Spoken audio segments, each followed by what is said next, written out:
Jumpa lagi kawan-kawan semua di channel Identik bersama saya Muhammad Faisal Amin. Masih di pembahasan Fuzzy Logic. Kita akan membahas materi tentang himpunan klasik atau himpunan konvensional.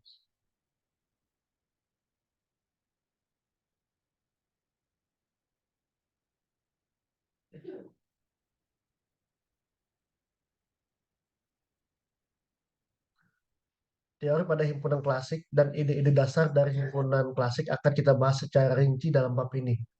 Berbagai operasi dari himpunan klasik juga akan diperkenalkan dan bagaimana cara menyelesaikannya.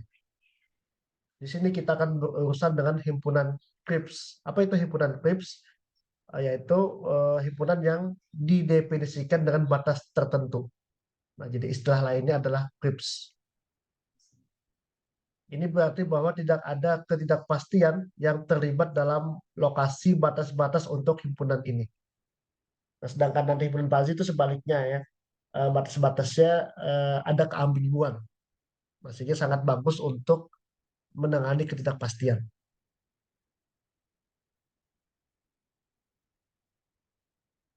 Nah, ini adalah contoh dari himpunan. Misalnya himpunan bilangan genap kurang dari 15. Dinotasikan dengan huruf A di sini. A sama dengan 2, 4, 6, 8, 10, 12, 14. Kemudian himpunan bilangan prima kurang dari 15. Di sini kita notasikan dengan himpunan B ya. Sama dengan kurung kurawa 2, 3, 5, 7, 11, 13. Lalu kita modelkan dengan diagram pen. Nah, di sini ada U, ini disebut dengan semesta pembicaraan. A di sini, ini adalah himpunan bilangan genap kurang dari 15. Tadi dengan anggotanya 2, 4, 6, 8, 10, 12, 14. Himpunan B yang anggotanya tadi 2, 3, 5, 7, 11, 13. Kemudian dua ini ada di himpunan A dan ada di himpunan B. Maka letaknya di sini.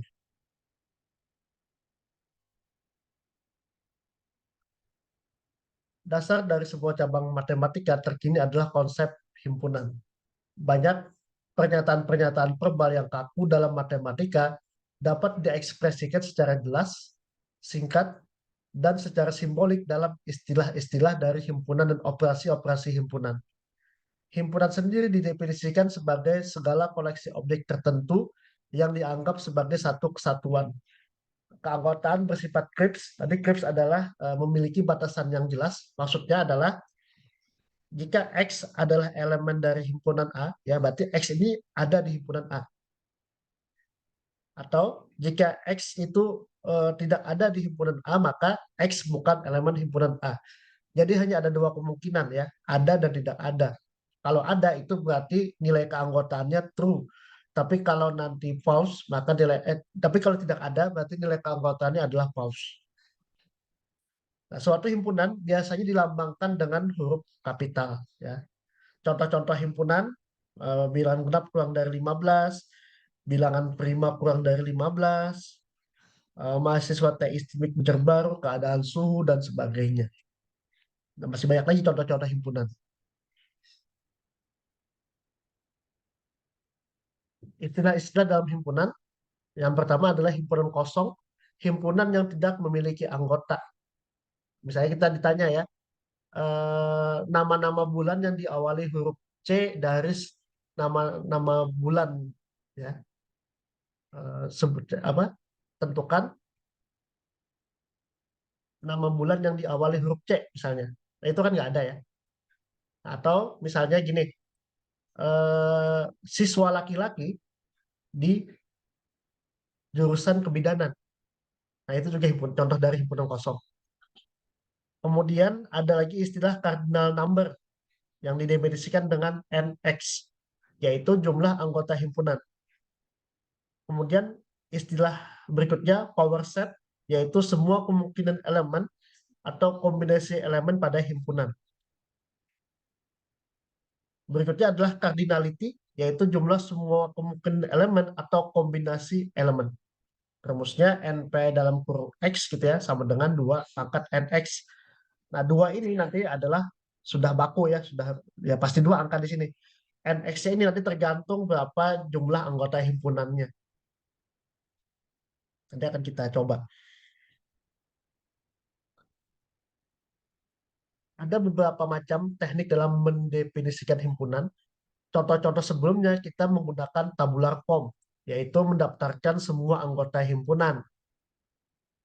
Contoh yang pertama ya, himpunan A dengan anggota apel, jeruk, mangga, pisang. Saya ulang ya, himpunan A dengan anggota atau elemen apel, jeruk, mangga, pisang.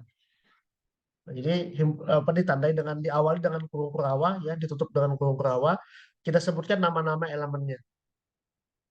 Nah, bagaimana kalau keanggotaannya banyak, elemennya banyak, misalnya alfabet A sampai Z.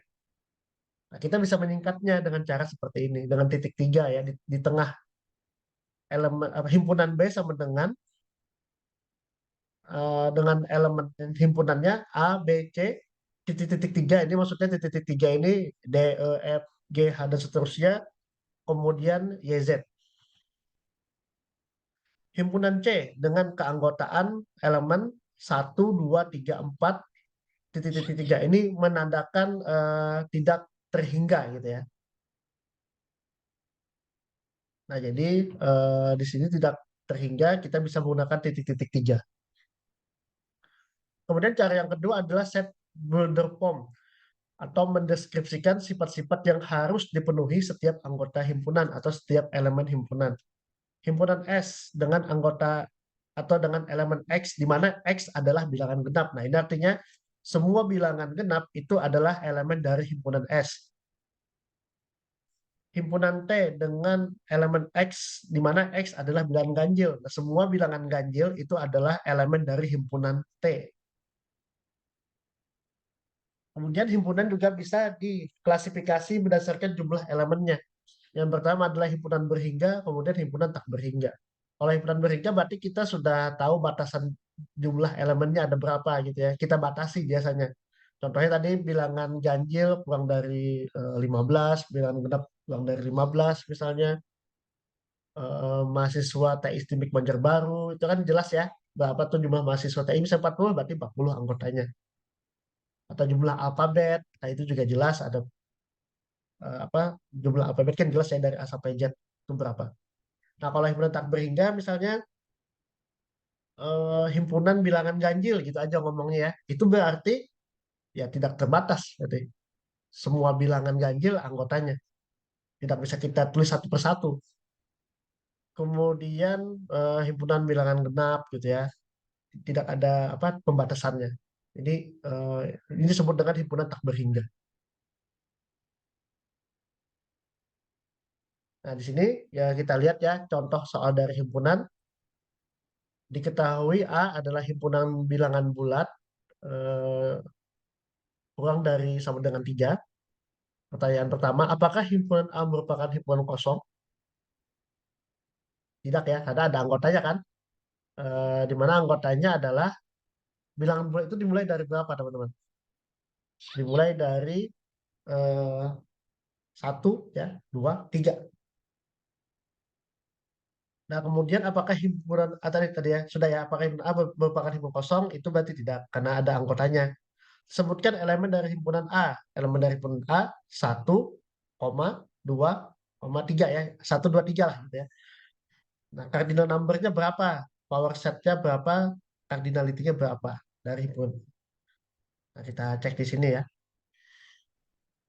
Elemen dari himpunan A tadi adalah 1, 2, 3. Cardinal number jumlah anggotanya. Di sini jumlah anggotanya ada 3. Bukan melihat angka terakhir 3 ini enggak ya, tapi kita hitung nih. Ini anggota pertama, anggota kedua, anggota ketiga.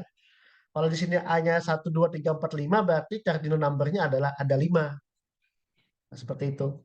Jangan terkecoh di sini 3, lalu 3 ini apa sih? Apakah nilai akhir di sini? Enggak ya. Ini jumlahnya. Anggota pertama, anggota kedua, anggota ketiga. Kalau di sini tadi sampai 5, berarti cardinal number-nya ada 5. Nah, di sini 1, 2, 3, 7, 9 ya. Nah, bukan 9 berarti cardinal number, tapi tetap 5. Power set ini adalah semua kombinasi ya tadi. Semua kombinasi dari elemen. Nah, pertama kita buat dulu kombinasi yang pertama aja. Nah, simpul kosong itu selalu ada nanti di setiap menjadi elemen dari himpunan. Jadi kan kalau nanti ada pertanyaan-pertanyaan ya yang memang tidak ada di himpunan itu, tidak masuk di himpunan itu, maka dilambangkan dengan himpunan kosong. Jadi pertama himpunan kosong, power setnya. Kemudian satu sendiri, dua, tiga, kemudian kombinasi dua elemen.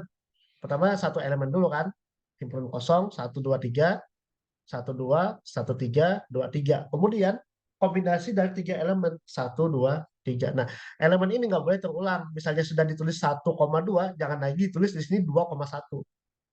Nah, jadi satu kombinasi itu cukup satu aja meskipun urutannya beda itu tidak masuk ya. Kalau misalnya ada lagi 21 tidak dihitung.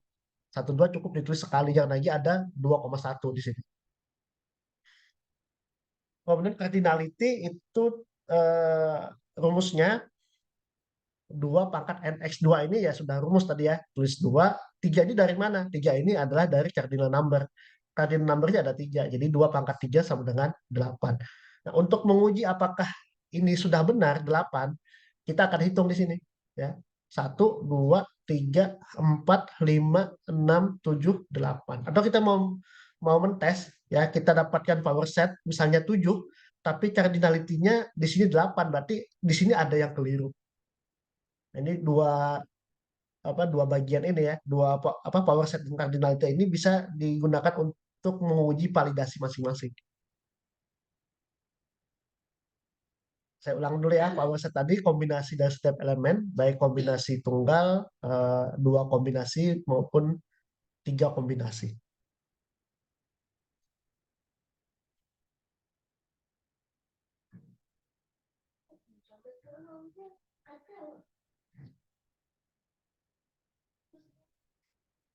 Cardinality itu tinggal di apa, kalau kita sudah dapat cardinal number tinggal 2 pangkat 3 8.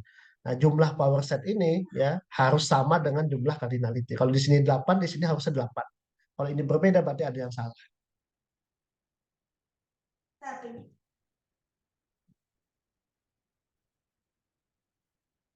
Nah, kuis ya untuk yang himpunan, diketahui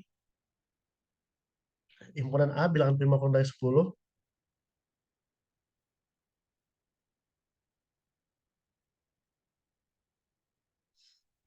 Nah, jadi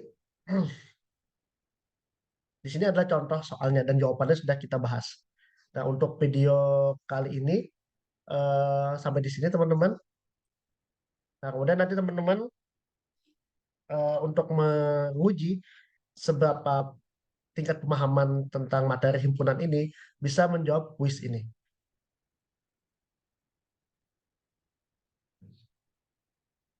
Oke, untuk materi pembahasan tentang himpunan klasik atau konvensional sampai di sini. Terima kasih semuanya.